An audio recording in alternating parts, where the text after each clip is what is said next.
Come sit with me a minute. The sun's going down, and there's a chair right here on the porch with your name on it. It's one of those summer evenings a person waits all winter for. The light has turned gold and low. The garden's gone still. Out past the tomato rows, a firefly blinks on. Then off. Then on again. The air smells like warm earth and cut grass.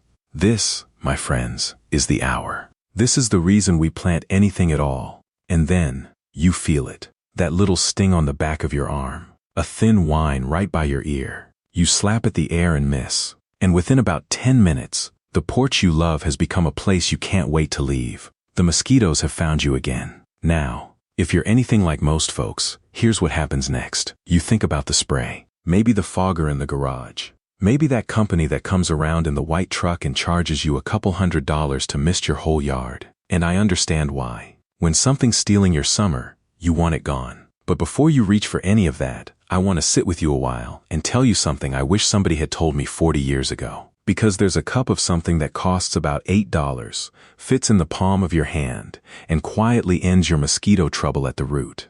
And here's the part that stopped me in my tracks when I first learned it. It won't harm a single bee. Not one butterfly, not a firefly, not a ladybug, not a dragonfly, not the fish in your pond, not the dog at your feet, not the grandchildren running barefoot through the sprinkler. So how can one thing be so deadly to a mosquito and so gentle to everything else? Well, that's the whole story. Let me tell it to you the right way. But first, I have to walk you out into your own yard, because the biggest mistake I see good gardeners make with mosquitoes isn't the product they buy. It's where they're looking. You see, when a mosquito bites you at dusk, your eyes go up. You look at the air, the bushes, the fence line.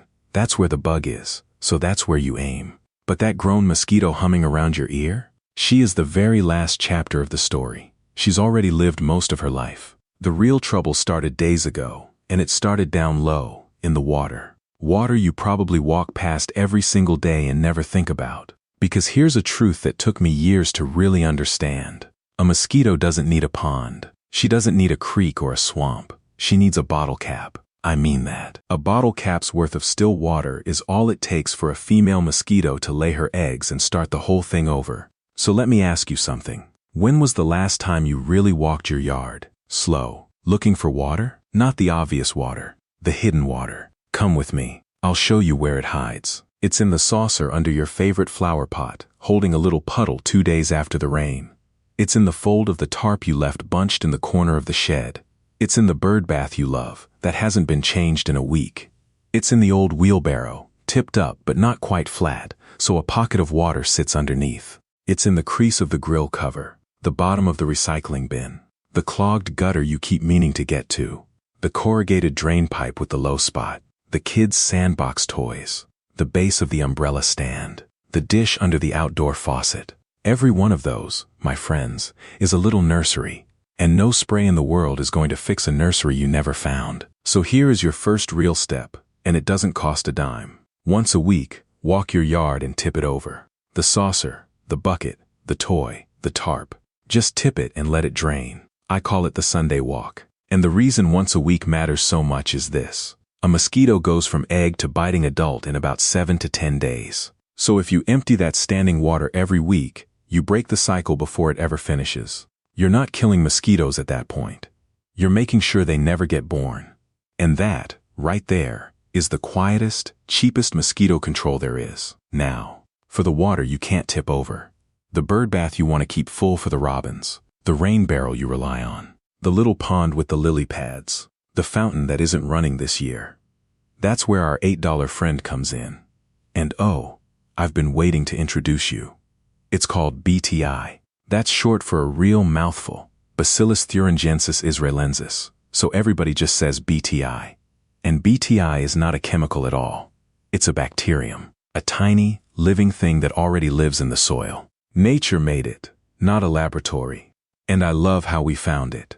Picture the Negev desert in Israel, back in 1976. Dry, cracked ground, the kind of place where you wouldn't expect to find much of anything alive. 2 scientists, a man named Leonard Goldberg and a man named Joel Margalit, were studying a stagnant little pond out there, and they noticed something strange. The mosquito larvae in that water were dying, Something in that ordinary desert mud was quietly killing them and touching nothing else. They took it back to the lab. They studied it, and what they'd stumbled onto turned out to be one of the safest, most precise pest controls the world has ever known, from a puddle in the desert. I think about those two men bent over that pond, and I think, isn't that just the way of gardening? The best answers were already out there in the dirt, waiting for someone patient enough to notice. So how does this little bacterium work its magic? Let me put it in plain terms, the way my grandfather would have. BTI makes a tiny crystal, a protein crystal. And that crystal is like a key. But it's a very particular key.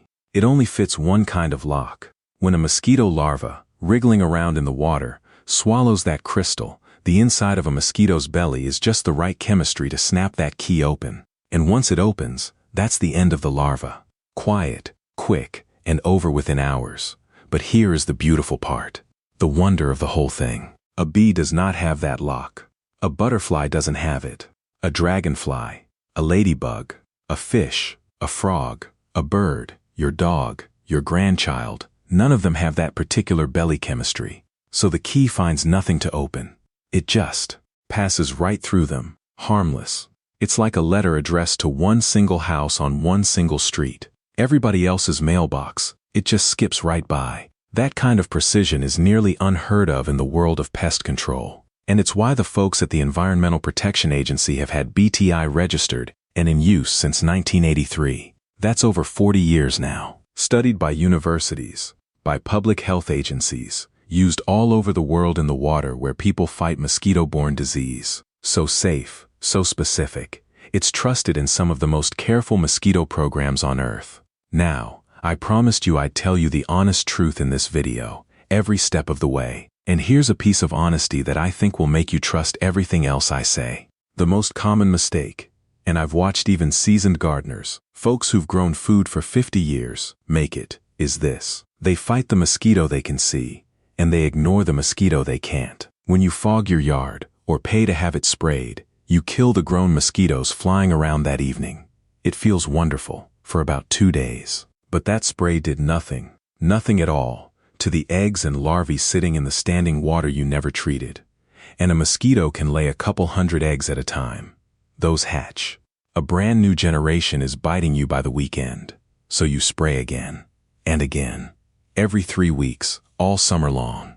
It's like mopping the kitchen floor while the faucet's still running. You feel like you're doing something, but the water just keeps coming. BTI does the opposite. It goes straight to the faucet and shuts it off. No larvae, no new mosquitoes. And because it only works down in the water, it never once touches a bee or a butterfly. Because bees and butterflies don't drink from the stagnant puddle in your wheelbarrow. They're up in the flowers, the mosquitoes down in the water. And that's exactly, and only, where the BTI goes. But there's a cost to all that spraying that most people never see. And once you see it, you can't unsee it. So let me tell you a story that still catches in my throat. In the late summer of 2020, out near Fargo, in that stretch of country where North Dakota meets Minnesota, the monarch butterflies were doing what they've done for thousands of years. Gathering, getting ready for their great migration south, all the way to Mexico. Thousands of them, resting up for the longest journey of their little lives. And that same time, that same place, a plane went up to spray for mosquitoes. The chemical was permethrin, and permethrin doesn't ask what it's landing on. The next morning, people found their lawns and streets scattered with monarchs, dead and dying, thousands of them. Wildlife groups wrote about it.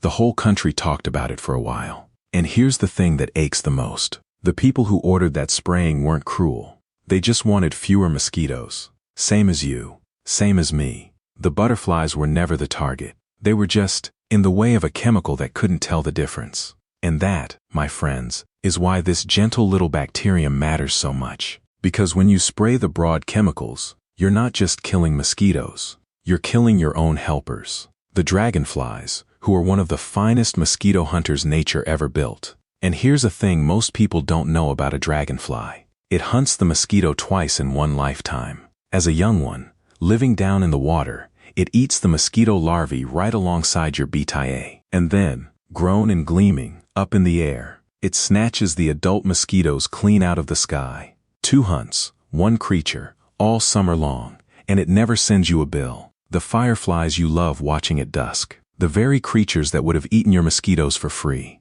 You end up paying good money to make your problem worse, and nobody ever tells you that part. All right, enough of the heartache. Let me put a smile back on your face and show you exactly how to use this stuff. Because I promise you, it's so simple you'll laugh. BTI comes in two shapes. There's the granules that look like coarse brown sand. The most common ones are sold as mosquito bits, and there's the little floating discs, shaped like tiny brown donuts, sold as mosquito dunks. Same living bacteria inside, just two ways to deliver it. You'll find both at any hardware store, any garden center, or online. For your bird bath, you barely need anything. A little sprinkle of the bits, a spoonful, and you're done. For a rain barrel, break off a piece of a dunk and drop it in, and it'll keep working for about a month. For a bigger water feature, a pond, a fountain, use more, and just follow the directions right there on the package. Always follow the label. Not because anything bad happens if you don't, this is gentle stuff, but because the label tells you the right amount for the right amount of water, and that's how you get it working its best. The bits float, and over a week or two they release the bacteria down into the water. The dunks release slowly for up to 30 days. Any larva that feeds in that water swallows the crystal, and that's the end of it. You'll never see a thing. You'll just notice, a few weeks on, that the evenings got a whole lot more peaceful. Oh, and one small gift, while I'm thinking of it. If you keep houseplants, and I know so many of you do, then you've likely fought those tiny black flies that rise up in a little cloud every time you water. Fungus gnats, they're called.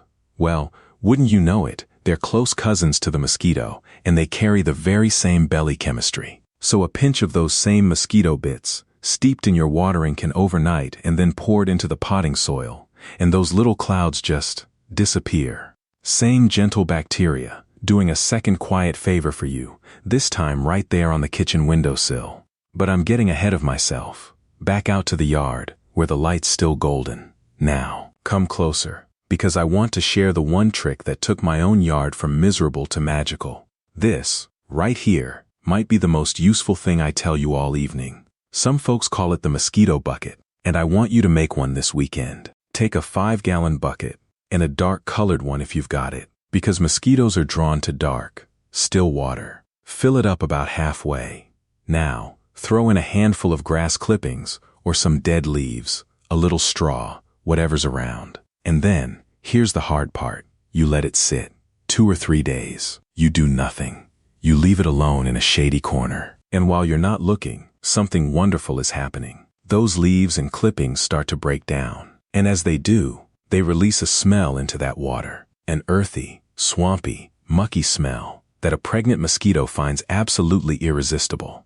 To her, that bucket is the finest nursery in the whole county. Every mother mosquito for 100 feet around is going to come lay her eggs right there. So now, after those couple of days, you sprinkle a little BTI into the bucket, and you've built yourself a trap. The mothers come. They lay their eggs in the one place they think is safest. The larvae hatch, the larvae feed, and the BTI is waiting. So all those mosquitoes that would have bred in some puddle you never found, in the crack of the driveway, in the neighbor's forgotten kiddie pool, in the storm drain down the road, they come to your bucket instead, to lay their eggs where nothing will ever hatch. Set it in the shade, 20 or 30 feet from where you like to sit, so it draws them away from you, not toward you. Freshen up the BTI every couple of weeks, top off the water if it dries down, and you're set. One bucket can quiet a whole yard. Some folks set out 2 or 3 around the edges of the property, and honestly, that's when the real peace settles in. And let me give you one bit of seasoning that only comes from doing this year after year. The heat matters. In the cool of early summer, mosquitoes take their time growing up. But come the deep, muggy heat of July and August, everything speeds up. Eggs hatch faster. Larvae grow faster. So in the hottest stretch of the year, don't stretch it out. Freshen your bucket, check your bird bath, take your Sunday, walk a little more faithfully. The mosquitoes are working harder in the heat, so that's when you gently do the same. And when the cool of September comes, you'll find you can ease right off again. The garden has its seasons. So does this. Now, I can already hear some of you asking, what about all those other tricks people swear by? The fans, the plants, the bats. Let's talk about them. Because some are gold, and some, well, I have to be straight with you. Start with the fan, because this one delights me every time. A mosquito is a terrible flyer. Just about the weakest little flyer in the whole insect world. She can barely handle a breeze, so an ordinary box fan on your porch, pointed at where you sit, creates a gentle wind she simply cannot push through. She'll try. She'll fail. She'll go bother somebody else. And your bees and butterflies, who are strong, powerful flyers, don't mind that breeze one bit. If you do just one thing after this video, before you even buy the BTI, go put a fan on your porch tonight. It's the most underrated trick I know, and it costs you pennies. Now, the dragonflies and the bats. People love to tell you a single bat eats 1,000 mosquitoes a night, and I used to repeat that myself, proud as could be. But I'll be honest with you, because honest is what we do here. That number is a lovely old exaggeration. It came from a study way back where they put bats in a closed room with nothing to eat but mosquitoes, so of course they ate mosquitoes. Out in the real world, a bat eats all sorts of things, and mosquitoes are just a small part of the menu. Researchers up at the University of Wisconsin have looked at this carefully, so no, a bat house won't clear your yard by itself. But please, welcome the bats anyway. Welcome the dragonflies, the toads, the birds. Not because any one of them is a magic bullet, but because a yard full of life is a yard where the mosquitoes never get the upper hand. Balance, my friends. Not a single hero. Balance, and the plants. Oh, this is a tender one, because I know how many of you have planted marigolds and lavender at the porch steps hoping to keep the bugs off. Here's the honest truth. A living lavender plant, sitting there in the sun, does very little to repel a mosquito. Same with the marigolds, the rosemary, the citronella grass. It's a lovely idea, and it's mostly a garden myth. The oils inside those plants do have some power, but only when they're crushed and concentrated, not while they're just growing in the ground. But here's a real one, and it surprised even me.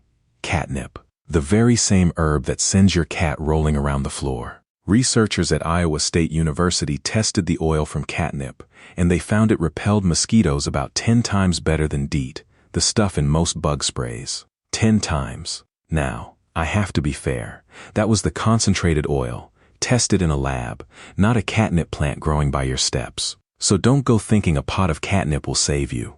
But isn't that a wonderful thing to know? That something so common, so humble, holds that kind of power. There's still so much waiting in the ordinary plants around us. We've barely begun to learn it. Now, let me say the honest thing I'd want a friend to say to me. BTA is not magic. I won't sell you magic. It will quiet your yard, dramatically, at the source. But it works down in the water, on the young. It will not knock a grown mosquito out of the air. So if your neighbor's got a swamp of a yard and never treats a thing, a few of his mosquitoes will still drift over the fence and find you. That's why we do it all together. Empty the standing water. Treat what you can't empty. Set the bucket. Run the fan. Welcome the dragonflies. No single one of these is the whole answer. But stacked together, they turn your yard from a mosquito factory into a place of peace. And you'll feel the difference in about 2 weeks. Come back and tell me if you don't. Now I want to say one more thing, and then I'll let you get back to your evening. Because I think there's a reason so few people have heard of this simple, cheap, gentle little thing. There's no money in it. Not for anybody but you. Think about it. The company with the white truck makes its living by coming back. Every 3 weeks. All summer. Year after year. That's the whole business. But BTI? You buy one $8 container. You treat your yard yourself in 15 minutes. And you're done for the season. There's no monthly bill. No contract. No technician at the door trying to sell you the premium package. It solves the problem, and then it just quietly steps out of the way. And a thing that solves your problem and asks for nothing more. Well, there's not much reason for anyone to advertise it to you. So it stays a quiet little secret, passed gardener to gardener, over the fence, on porches just like this one. And maybe that's fitting, because when you stop fogging your yard, something comes back that you may not have realized you'd lost. The fireflies return to the tall grass at dusk. The bees work your squash blossoms in the morning. A dragonfly hangs in the air over the garden like a little jewel. You start to see that your yard was never just yours. It's a whole small world of living things, and every one of them has a part to play. There was a scientist named Paul Ehrlich who once described losing the insects of the world like popping the rivets out of an airplane's wing. Pull one, and the plane flies fine. Pull a few more, still fine. But keep pulling, one at a time, And there comes a moment where the whole wing gives way. We don't know how many rivets we've got left, but I do know this. Every yard that trades the fog for this gentle little bacterium is one more yard where the wing stays strong, where the bees keep working, and the butterflies keep drifting through, and the fireflies keep blinking on and off out past the tomatoes, the way they did when you were a child. So this weekend, take that slow walk around your yard, tip over the standing water, pick up a container of BTI at the hardware store, treat the bird bath, the barrel, the pond, build yourself a bucket, put a fan on the porch, and then come back out here, some evening about 2 weeks from now, and just sit and listen to how quiet it's gotten. Now, before you go, I'd love it if you'd do something for me. Down in the comments, tell me about the garden you grew up in. Was there a bird bath in your grandmother's yard? A porch where your family sat on summer nights before anybody ever thought to spray? And tell me, what did your mother or your father do about the mosquitoes back before all the chemicals? I'll bet some of you have a family trick I've never heard, and I want to learn it. Maybe your grandfather kept a certain plant by the door. Maybe your mother had a way of keeping the porch clear on a July evening. Those old ways carry more wisdom than we give them credit for, and I'd hate to see them lost. So write it down for me, and tell me where you're writing from, and whether the fireflies still come out where you are. I read every one of these, and there is nothing I love more than a good garden memory shared between friends across a comment thread like neighbors across a fence. If this gave you a gentler way to think about your yard, share it with a neighbor. Every yard that makes this quiet little change is one more place where the small, winged life of summer gets to go on living. And if you'd like to keep sitting on this porch with me, learning the honest, old ways of caring for the land, well, you know where the subscribe button is. There's a lot more I want to show you. Until next time, my friends, keep your hands in the dirt and your heart close to the growing things. The garden always knows the way. Good night.